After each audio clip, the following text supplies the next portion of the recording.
Welcome to WVU Marketing Communications Today, presented by the West Virginia University Reed College of Media, which offers renowned online master's degree programs in marketing communications.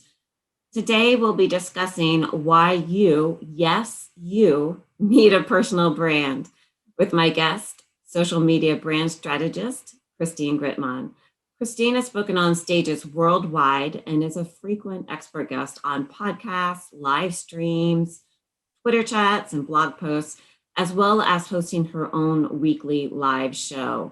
She empowers small business owners and solopreneurs to tell their own stories on social media and emphasizes that you can do it. She'll teach you how. And today, she'll be teaching us how personal brands aren't just for online lifestyle influencers. They are a key part of professional networking. And if you've ever met anyone, guess what? You've already got one. We'll discuss personal branding in the professional sphere and how to take control of yours so that you're known and remembered for the right things. Hello, Christine, and welcome to the show. Hi, Amy. Thanks so much for having me on. Absolutely. You know, we hear a lot about personal branding and how important it is in positioning yourself strategically in the marketplace. Can you start us off today by explaining exactly what is a personal brand? Sure, your personal brand ultimately is just the impression that people have of you in their heads. So that can be something as built out as, people know me for having a red background and doing lots of GIFs and things like that. Or it can be as simple as people are just aware of your interests. When they see certain things, they think of you because they know that it's right up your alley. It's even as simple as if anyone's ever texted you a picture of something when they were out at a store or they were out somewhere and they said, "This made me think of you." That's basically means that that connects to the version of you that's in people's heads, and that's on brand for you. Mhm. So, a lot of times people correlate personal brand with, influencers. What advice would you give to those who say, I don't want to be an influencer or an entrepreneur. I just want a job. So why do I even need a personal brand? No matter what you're trying to do professionally, it is always going to be to your advantage to be memorable. It is always going to be to your advantage not to be forgettable when it comes down to it. I mean, ideally, we want to be memorable for good reasons, right? Ideally, we want some control over in what way we are memorable and what things call us to mind. But ultimately, you don't want to be forgettable. You don't want to make no impact on people. And that's almost more true if you're seeking employment, simply because you are being kind of corralled into a fairly narrow box. So you want to make sure that you are able to stand out among the various other people who could fill that role. I love that. You want to be memorable. And that's really what it's all about. To dovetail off of that a little bit, when developing a personal brand, do you think you need to implement those branding elements like a personal website, a logo, brand colors, or even a specific font? No, all of that is really just the window dressing. It's kind of like I describe it as being the store window versus the store. Not every store even needs a window. They certainly don't need a display. What matters is what's in it and that people are able to figure out why they would want to go to that store, what they can expect to get or what they can expect to see once they get there, some understanding of the value it'll bring them to explore this store. But it doesn't have to be about a window display. In general, that's something that can help you stand out, certainly, and in certain areas you're going to want to have that, but in a lot of cases you really don't need to worry about any of that. And more importantly, a lot of people get hung up on setting that window dressing and kind of, trying to figure out, oh, I have to make my website look perfect or things of that nature.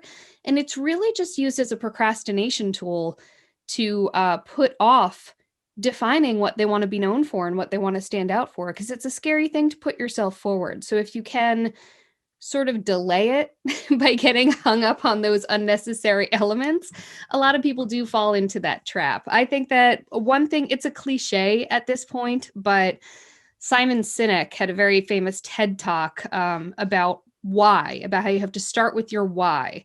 And he's turned it into, a bunch of other talks and a series of books. I'm looking at one of his books right now, Find Your Why. Yep. And really, that's where you start. You start with what, your why you want to do what you want to do, where your passions are springing from. And then you don't have to wait to put that into the world. You can get out there and refine it later. You can add elements later. You can, hone down on your look and feel, and yes, even a logo later if you want to. But what you need to start with is just figuring out why you're in it to begin with, why you want to get known, what you want to stand out for, and the rest can follow later. That's a really good, important first step. And you also really touched on a great key word, value. Yeah. There, it's about what value you can offer other people. That's what So, people remember, honestly, when we're yeah. talking about sticking out the version of you that's in people's heads. Everyone's sort of out for themselves ultimately. It's just kind of baked into us as living creatures. And so the value that you bring to somebody and the value that you bring to somebody's world, and possibly that they can even turn into value that they bring by introducing other people to you and your value. That is really what's going to stand out in people's heads the most. What did you do for them? Mhm. Absolutely. And to that point, when meeting people at networking events or in the virtual world or submitting text only resumes online, what is the best way, do you think, to really communicate your value proposition to others and really showcase your unique brand? Well, first and foremost, one thing I want to point out is that no matter how you meet somebody, no matter how they encounter you, they will look you up. They will most likely look you up online. In fact, you want this to happen. You want people to be curious enough about you that they'll try to find other information on you. So, I mean, go on incognito mode in your browser and Google yourself. Make sure that every place that someone is able to find you, it's clearly you. Make sure it's really clearly the same you, not just picture wise, but also that you're putting yourself forth with your messaging as being about the same things. And just make sure that all of it is fairly current. But in terms of the actual interactions themselves, it's all about the hierarchy of the messaging. You want to make sure that at a quick glance, with just the quickest of impressions, you're clearly communicating the number one thing you want people to know about you, so that if someone's meeting you in person, you know, yes, we say that we don't want to be all business, and that's true. You definitely want to interact as a human. You don't want to start every conversation with, "Hi, here's what I do. Here's a business card." But if someone leaves a conversation with you at a networking event, not knowing what you do or not understanding what you do and not having bothered, wanting to get into that with you and find out, then that's a huge miss. So you want to make sure that you have at the tip of your tongue and the tip of your brain what it is you want to be known for. And on your resume as well, even something as basic and, fact-based as that, you can still use certain language, emphasize certain things more than others, no matter what or how small or how fleeting the opportunity is. Anytime you have the opportunity to have an interaction with somebody or to have a brand exposure, have any exposure of you whatsoever to them, you want to make sure that you're aware of the number one thing that you want to make sure they get instantly. Mhm. Absolutely. It's about creating that brand awareness and also in integrated marketing communications. We talk a lot about creating that consistent brand message and communicating it across all channels from beginning to end. And, your response there really spoke to that. And to dovetail off of that again a little bit, in your experience, have you ever come across someone who, worries that having a personal brand will make them seem unprofessional in some way?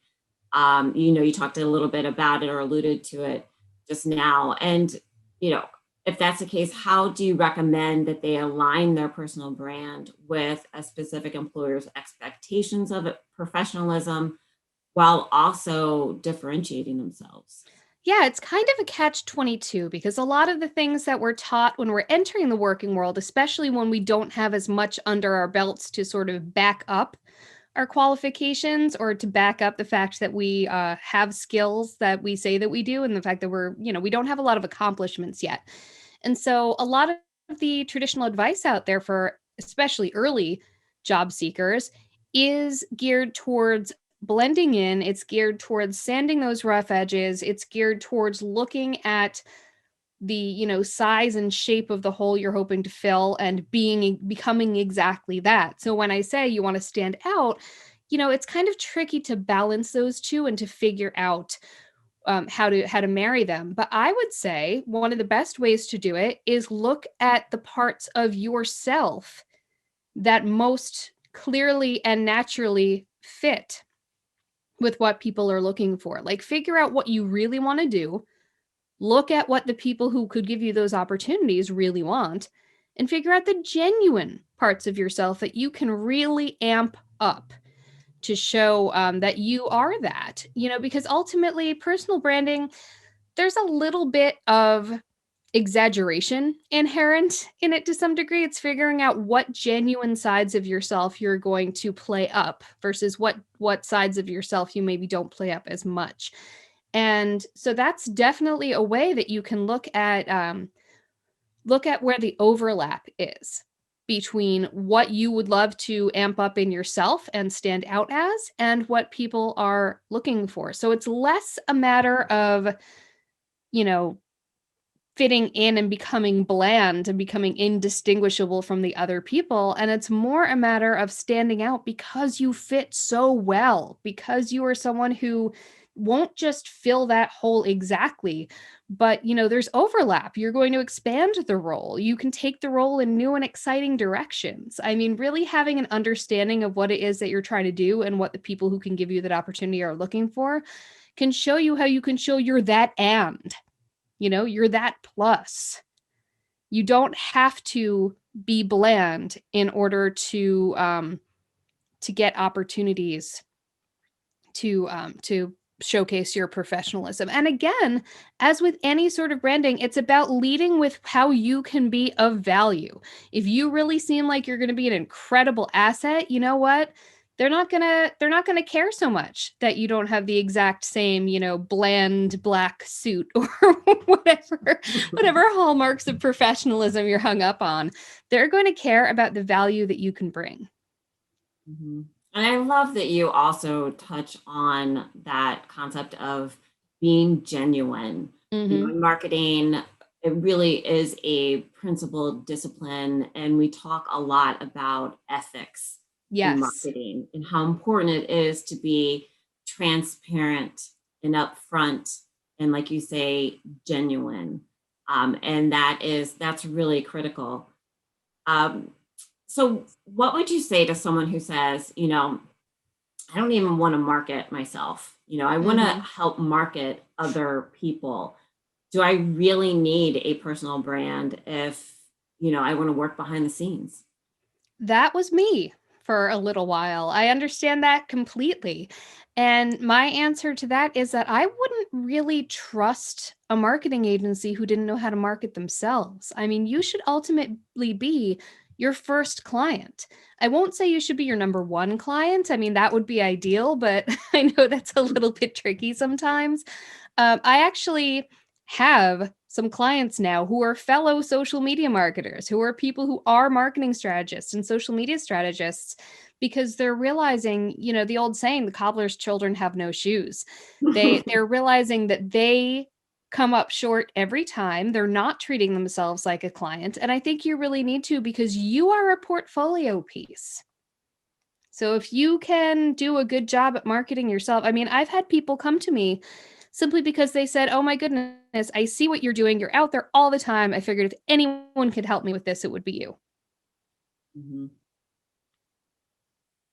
Well, let's switch gears for a second and talk about content. Hmm. So, Content is a critical component of communicating one's brand image and personal brand promise. Mhm. Do you recommend creating a lot of content for one's brand? I don't think that that's necessary at all. And that is definitely one of the things that also gets people hung up and results in them putting off putting their personal brand out there because they say, oh God, am I going to have to produce a ton of content? Is this going to become a job? And my feeling on that is no, it absolutely doesn't have to become a whole separate job, especially the more authentic you are to yourself and to what you're doing and to the value that you bring, the less of a job creating content is going to be. Because, first of all, not everyone's brand is as a content creator. So that right off the bat doesn't have to be a thing. I do think engagement needs to be a part of everyone's personal brand, the way that you engage with people online and off and keeping up with your network. But that doesn't have to be done in the public sphere. That doesn't have to be done via public content. That can be all in the DMs. But also, I would say one thing that I tell a lot of my clients who are struggling with figuring out how to create content is I say just take people along with your day, things that are actually happening to you, things that you're actually working on, conversations you're having. I've talked to people who are consultants in fairly dry industries, and I said, you know what? If someone comes to you with a question, there's probably other people with that question. You can even make it vague, if you're worried about privacy, and say, people ask me all the time, blah blah blah blah blah, and here's what I say, and then you give advice, and suddenly you're this smart professional source of advice. So there's a lot of different ways to get content, creating content and posting it publicly on places like social media or your website. That is a great way to get your brand impression out there repeatedly in a very clear and in people's faces kind of way, but it is not essential. All that is essential in order to have and to be a personal brand is simply that there is an impression of you that exists in people's heads. That's it. And you do not have to be posting on Instagram 5 times a day in order to get that. Mm-hmm. That's great advice. That you can still be top of mind without having to do that. And what would you say is the best platform for branding yourself online? The common wisdom is that it's wherever your target audience is. So if you have a B2B audience, don't worry as much about, say, Instagram as you do about LinkedIn. But I actually would say that the best platform on which to brand yourself is the platform on which you will shine the brightest. So if you are someone who's very good at conversations, basically, Twitter might be a great place for you. If you're someone who is more of a visual thinker, then, Instagram could be good for you. Any place can be good for you. I think that it's more figuring out what are the messages that you care about conveying? What are the conversations you care about taking part in? What are the types of content, if you're going the content creation route, that you actually enjoy? Wherever you're going to shine the brightest is going to be the best place for you to be. With the caveat that I do think most professionals should have a LinkedIn. I know a lot of people like skipping it, but I feel like it's kind of a baseline place to be as a professional. It doesn't mean you have to be on there every day, but I think that you should at least just make sure to touch that every now and then, make sure it's up to date. But generally speaking, yeah, the best place for you to be is the place where you're going to be able to show your stuff the best. That's excellent, excellent advice. And you alluded to this a little bit earlier, but what if someone wants to make a pivot? Mhm. Does having a personal brand mean that they're stuck with that image and making a change will mandate a personal rebranding of sorts? Well, this kind of goes back to a little bit of what I was saying earlier about how it has to start with your why. It has to start with the things that you want to emphasize, the things that you want to rock out, because that is stuff that tends to be a little bit more eternal. That's stuff that's a little bit more values based, that has to do with you and who you are and what you bring to the table, and less to do with the table that you're bringing it to. So if you're branding really genuinely, it's not as hard as you would think to make a pivot to something else. I have an example from my own life here. I first kind of became a personal brand, as it were, while I was a journalist for our local newspaper. And when I left that job in order to start my own social media consultancy, you would think that's an entirely different thing, but I was able to leverage certain things. I was able to leverage likability, first of all, so people were interested in continuing to follow me. But also, even when I was working with the paper, a few key things were able to transfer with me. There was the fact that I had an emphasis on caring about community. There was the fact that I enjoyed helping people tell their stories, which is something that is a commonality between both journalism and social media. I had a focus on small local businesses. I loved covering and talking about and giving love to small local businesses. So then when I launched my own business, that was a huge asset because who was I trying to work with? Small local businesses. And even now I've had a smaller pivot, but the fact is my specialty wasn't personal branding for most of the time that my company has been around. But I have been able to make that pivot simply because it was something that I have always helped people with. It was always an element of the work, and it was always an element of me.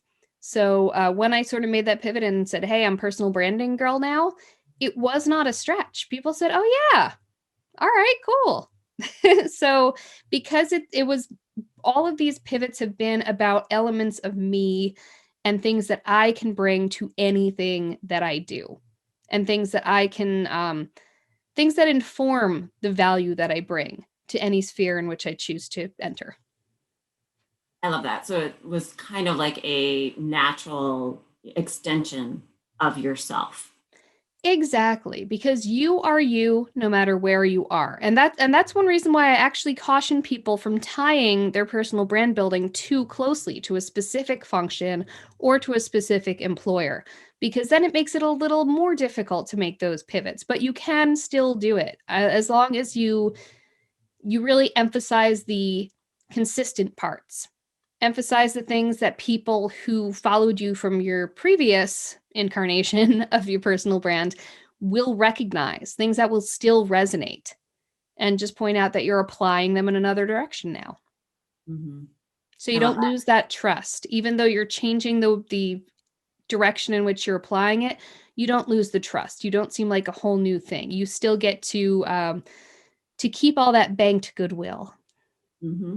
And you also intuit on a really important topic of the idea of the triple bottom line, people, planet, profits, that idea of the importance of social responsibility and giving back to your community.